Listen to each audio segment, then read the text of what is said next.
Hello, boys and girls. Welcome back to art class. Today, we are going to draw a long neck, otherwise known as an Apatosaurus. Not to be confused with the Brachiosaurus, which has a bigger lump on the top of his head. But it is a type of dinosaur. So you're going to need a piece of paper and something to draw with, hopefully crayons or markers. But if you don't have that, you can certainly use a pen or a pencil or whatever else you have available to you. Anything will work. So here I have my piece of paper ready. I've got my crayons ready. I've got my pencil ready. You're probably going to want to start with a pencil today, even though I'll be using a marker or a pen if you don't have a pencil. I'm going to start with my marker because it's easier for you to see it in the video. But a pencil is nice because it can erase. I've also got some markers ready just in case. Again, whatever you have available to you is what you should use today.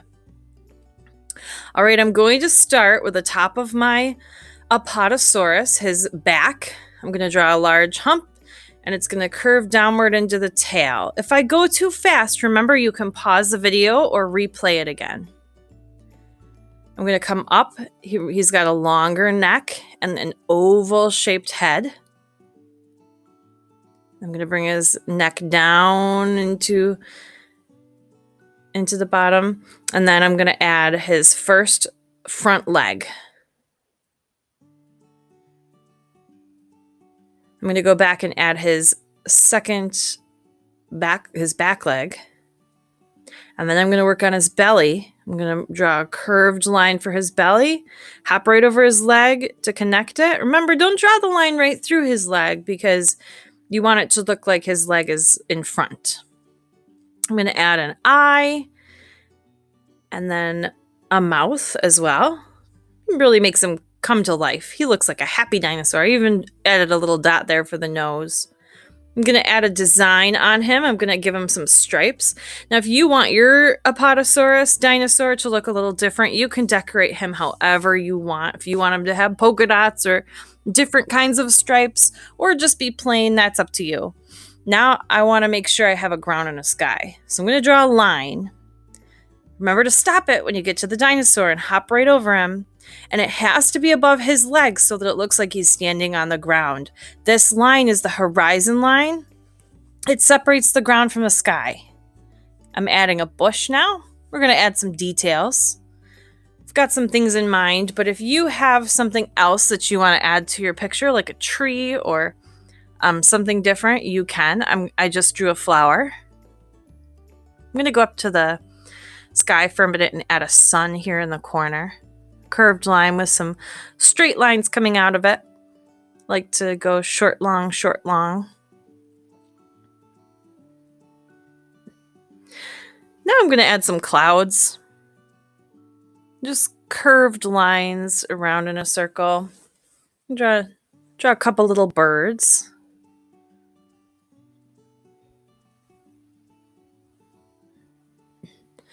I think I'm going to add a volcano back here because it just feels right to have a volcano in a dinosaur picture. I'm going to add some blobby lava lines coming out like it's spewing out lava from my volcano. I'm going to color those red later.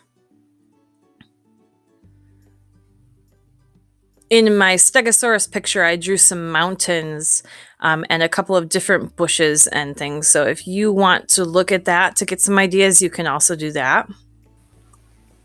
So now I am going to add some little stones that add some texture to the ground and a little bit of zigzag lines that look like grass. Maybe another flower here.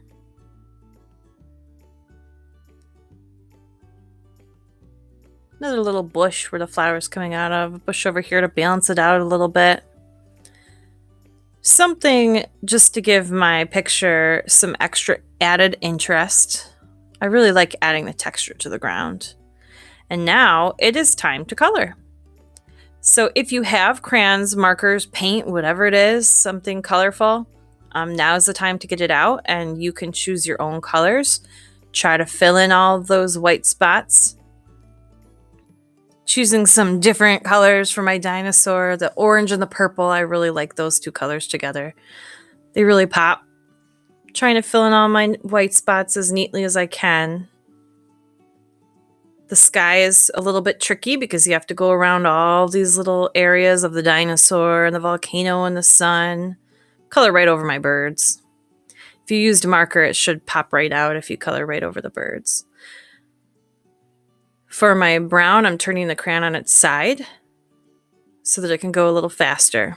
And there's my dinosaur completed. So don't forget to head on over to Flipgrid now and show me your picture that's completed. Hold it up to the camera and tell me if you enjoyed making it and what went well and what was difficult for you. I'd love to hear about it. Have fun.